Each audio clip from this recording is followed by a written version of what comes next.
Hi, GCDs. Mima Obibia Akwaba. Se wunyan subscribe to the channel na message say over subscribe. What the other say over click the subscribe button na wabeli notification. After we are now like video give us a thumbs up na fi share my offer for so na we be share. Since I had the latest and hot news kwana ya the bremo afi yanko and signal. Mobile Kuba 2 weeks na watching the NPP for one boycott to a media general and just TV3, both radio and television. One anchor so. Now when one chairman who IFL Omare Wadi on also the Oba on a Hopeson Adorye Afro movement for change and one be share what the say a year assembly. One of the Captain Smart Jubilee so and one of the ensemble to NPP boycott or boycott to media general Captain Smart so the NSM atuja for the NPP for decision as say NPP for a tiki.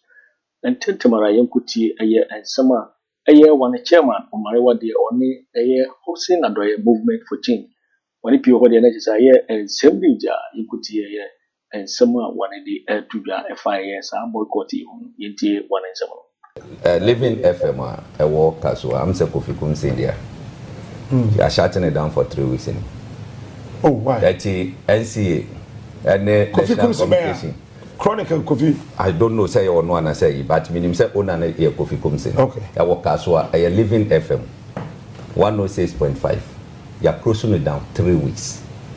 Why? Share what there? Catch on penny for say. The way I'm paying for no be BNB FM stations. After 6 weeks, move Kofi. Now. You better 2 more moments so I feel you. Catch it all. All right. And to the obey matter. Living FM, okay, maintain mon caprada. So, per se, I'm for some more how the captain platforms who they use to. Na fire advert promotion, mom. Then go ahead on your own. Open a preview with me. Chairman, I am passing a catch some monko, Mumba Media General. Says Siana. What's it? Sir, MPP, Aboma Mania, positive defiance platforms so. I come here. Positive defiance. TV3 one by me occasion from Obiama. TV3 from Friday said the home. Me know Makati. I remember what I called to one. Not to na atase akeka. What dey meba? Ma me ma a story. Me na me free hola meba. Wonzo ti ha say nsu eto Kweku Jacob ngade ka fa se nsu no krai chairman me nam ti me ni officially no so o maka TV3 no o ma tro obi atro obi abro na me kasa me mente me nu alafo so the money be so much so that MP for ever kasa me mente that be what the money be that be no pay na oba ya na oba ma what the money be that be ni afro si braje yankai you need money you say ba be chiro no so ya tumi ye police ba be chimi na start this me nsu me say come me sanka ma already boycott no 2 weeks ago Asase Radio was a open letter to Justin Frimpong. It's time MPP boycott all media general platforms 2 weeks ago. Okay. And from Friday, last week Friday coming, MPP Nibia TV trader. And yet Lena or Mariwa de Abaha say MPP Niasi meba some captain. Or say Obi Atro open letter to the general secretary 2 weeks ago. Say it is time. Say and say captain who programming ya also. And I say TV3. I have TV3. What's media general? Media general. The Onua FM, OnuaTV, what yeah, Obi about show news, everything. Now one flow beer, one ma. Say and then Madame Godwin, Godwin, your friend. One friend. So one friend here, I can't come and sit on your TV or your radio.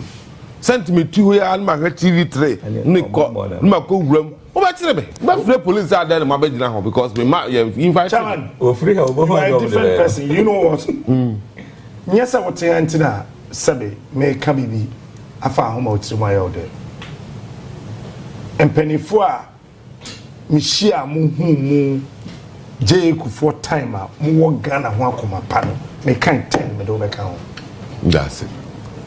But like I'm saying, I can never walk to media TV3, media general need of your studio program also my big most man can be so are all other communicators. Well, so if you call anybody the program on radio, yeah, what from in Wama? Also a friend. Titles Global. The regional minister. I feel I did your Juma Shell Sakara or call radio. Or call starting region. Which radio? Which Doom won't call.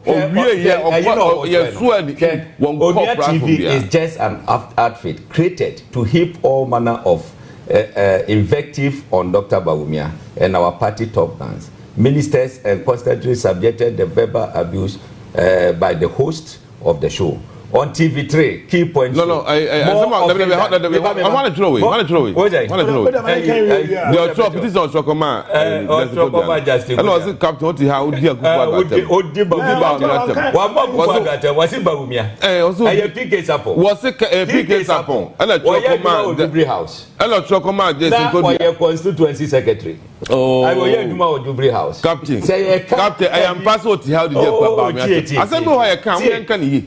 Yeah, do I PK Sapon. Assassinate on the provisions are doing. Gabi station. Gabi Asaroti Dapu station and the publisher here. The mom station. I've on top of one. Another one Musa will be animals. Oh, so to publish this. Then last week, Afriyie TV3. Okay, Yati.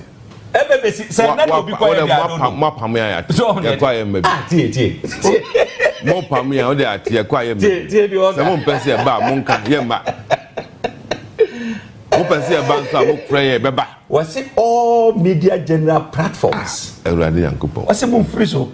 I don't know him. Captain, what's the I am Rana Mayama?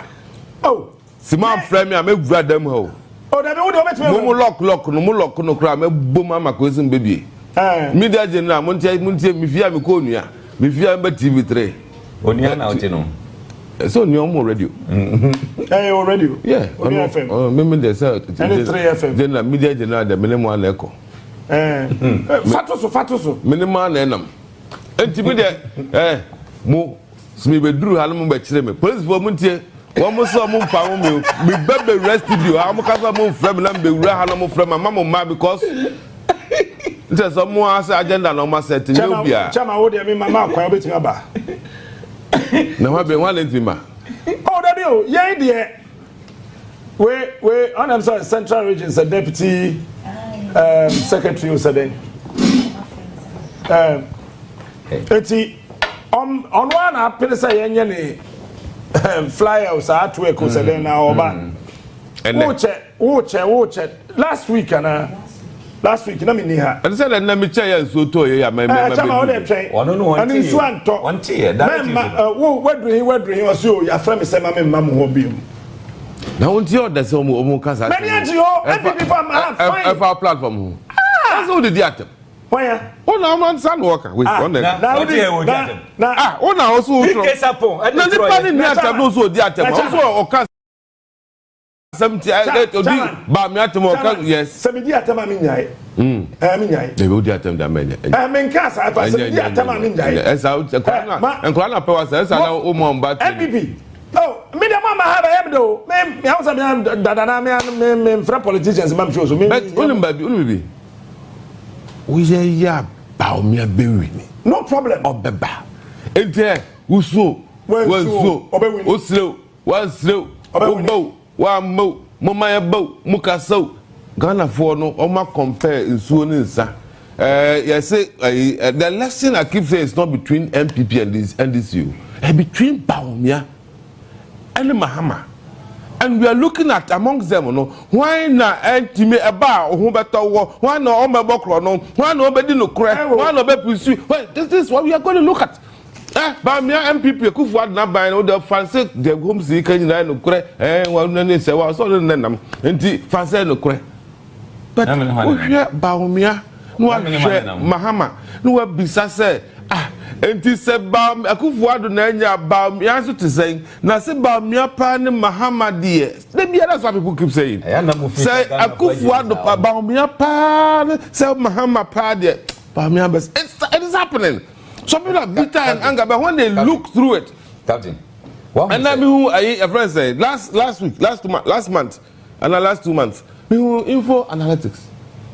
I say, a friend is saying, and this for I said, Mahama, and we deal with 57%, and I bet at 357, about 51. Who that's now, right? Yeah, Captain. Within 2 months, no, I feel 57 to 51, Captain. Oh no, you're too soon as flag bearer. Oh, how many years? 1.5 years. Until last 2 months, no, I saw the 57. But me see me too soon no call around back by about 51. Info analytics. Unfortunately, I know what did it. Sir, 2 months no na Bawumia so that. Na Bawumia so that. No, I saw that 31. And I say so I saw that 39. Anya no credit. Oh, check. Anya no credit. Enya no credit. Bring the figures. Enya no credit. Enya no credit. Captain man, maybe at 357, about 51. Bawumia dey so ebia beka ho. It is from 57. Now about 51 and that's -6. But we lose Bawumia see mu kakra bia regional tour no ma consensus tour within about 57 about 51. Captain on that and then who kasa no afanto de na ababa wa kasa sa so to me ho so anto wa be ya ba yan kasa ye be tena sia na owura mu no nti dia asem na owura ya kasa ye an so to hwe Captain aya na o mari wa de ne NPP for fi se Ghana for Jim there info analytics nyabotre anya me na meka we info analytics NBC for ai friends researcher nyabotre before se beba info analytics aya na mo fi se Ghana for Jim to the extent say chese bibia bu be che ni me no mienu na feel sa zeno you feel sa da me no mienu sa na feel wo kasa no I was quiet so that oba na come eti mame now the womb this is the country you womb who call election president who call Akufo-Addo Captain bibia ye bisa candidate ni so one family rally mate who did the same thing ko now it means he say abana aboko akoto no eye one ticket but esese nipa ba ko pe adaniti eda yi eti nipa mienu ne eto aba ma omu but ba ko represent side nipa mienu no na momo de no way ani ato aba aba ma wawie na ye ko ye nimu no o president had the responsibility ashawonsa say ye what na si abana jinse mwatete apansam na wo se ye beto abama na afewu a obeye president ana obitima yes aduma does it make sense nansa ben pa na wo sa asem yate pass yete ho na economy ya tete apansam na oba ye omo hand over year can say inflation rate of 13% na eda single digit Bawumia na ye the okay na Bawumia na ye meanwhile Agyapong was the committee chairman subcommittee chairman on economy me buaka so what they can yanko mo na more than 2% no if one that 2% Sabri Alan was in charge oh mari wa de me catch us kakrai me catch us kakrai there Papa was catch us we so no now what you say better than man for president no I'm telling you should keep quiet because what can me share that you say flow na man for ntie ne woka then they can make judgment that is not make us yes senior koso we so we dey no enti say what tete ade na pansam inflation will take you over that 13% what they call ya for 50% and I reduce as about 23% now what see ya more yourself ya to do mon frère we know how to feed the economy okay now why they say economy no and it's coming down why they say economy I say economy chairman okay what say I don't know say oh yeah the who damage control I don't know who hears them bana senka ye ken and 13% now wo fa no what me e dia ba low beyond the 13 and you gina hodom a eno ne ka captain nada make a choice sa ye can say GTP miama enaya e work de ha no e very key stability growth resilience and prosperity say wo currency and I say wo economy is stable e no ano no what you say yes say chimi stable for some years and no dey produce growth no ban so a e just say growth ba one year Ghana economy every hit 14% of the GDP. Just say yakoyenim adichi ya na baba to 7%. Again no any growth. That growth no etwaso for some years. Then the economy becomes resilient. Resilience no muno unaffected prosperity beba. Okay. So we need no. It is a only sad way. Now they are sorry. Oh, ana my twiwe ya bayi kakra. Look.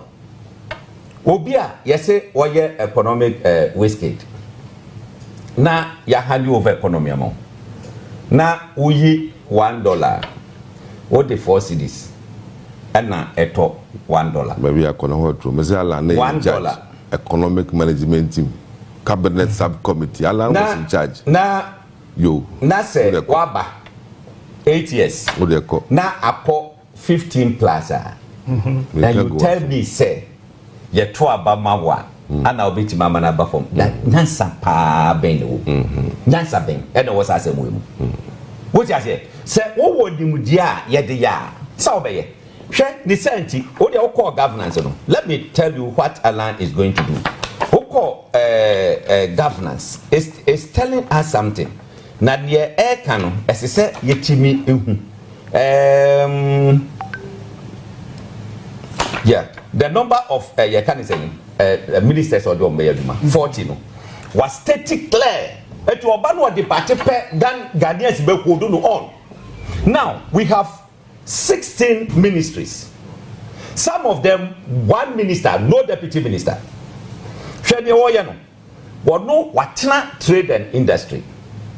Under Akufo under Akufo-Addo. One problem because we get trading shishegi na finance minister as you say no what to papa so pay we say shishegi na ntimi nkoda ni mu ye etu oba say no finance economy trade and industry wakabo ayen one ministry eti say we get gadie hu shishegi ya wa na wo hwesi yeah we say finance and economic planning eti oba be finance economy trade and industry one ministry. Now today, what for trade ministry or ministers for ministers and deputy ministers, minister of state? At Yebenya Ministry of Finance, Trade and Economic Planning. Yes. Yeah, kabum. Yeah, kasa 2 ministers na buma in one. Finance and trade. Yes, wakabum. And industry. Metro and economy. Industry. Yes. Now wakabumwa. Obenya substantive minister one. Okay. No one minister of state. In charge of trade and industry. 2. No one minister of state in charge of finance and economy. 3. Well, we said the same thing. Then the same thing. And the trade minister have 4 ministers no. Who call finance are 4. Who come 2 ministers? Ministry 8 ministers. Said trade or 2 deputies. Chair 3. Hey, 3. Finance also 3. 3. So on yet no. Trade 2. Eti say what can trade the minimum so yet. What it Alan ewo eye minister na doku aye deputy minister or Chibafi deputy minister yi Krapa deputy minister yi Krapa fi ho omudu obi aba be se omudu na so be kan mama ko 5 what say Carlos Ahin cry Carlos Ahin kwa fi na Krapa ba no until say one what say Ona wa be mo ntimi kan se me a tie ona so me 5 24 akoko 8 minutes no trade say omo 2 what say omo 2 but she be fi ni trade say no put awo honum ayi koye no omo de obi ko stika credit ka ko honum man stika ene o che be fi ana dokuya is still a deputy minister of trade so etu omo we na ko honum no ye de obi aba be she ho it just 2 ministries in Kwano Mount 8 ministers. No, now, it's so 5. Allah Kabumwa, 3. No, we give 5 for my time.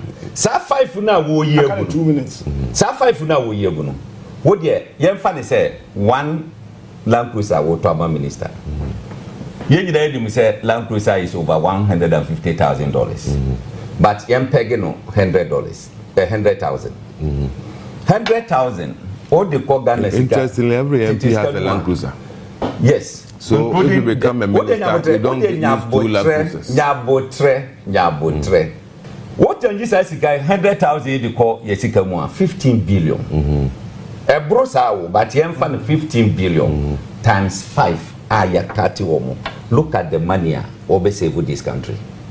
So now Akufo-Addo eba by the ministers 125. Far multiply the carrier. Yo, waiting for winning and somewhere here, Hopeson Adorye or Marie Captain Smart. NPP for say what a boycott to Media General TV3, OnuaTV, OnuaFM, maybe I can just say in Nadia 1 issue a Kobe now community. The no some and I Captain Smart a year Hopeson Adorye movement for change of a rato 1 in our day and some a tubla FR. Because GC News and our head no so we subscribe ya message over subscribe na like na wa share video no ama offer for so enye bi na wahwe wo so betimi a kire wadwen afaye ensem we yira ho e wo comment box ni wo bete ninka bi in my next video. Thanks for watching. Like and share the video. You can also drop your comment. Please don't forget to subscribe. Click on the bell to turn on the notification.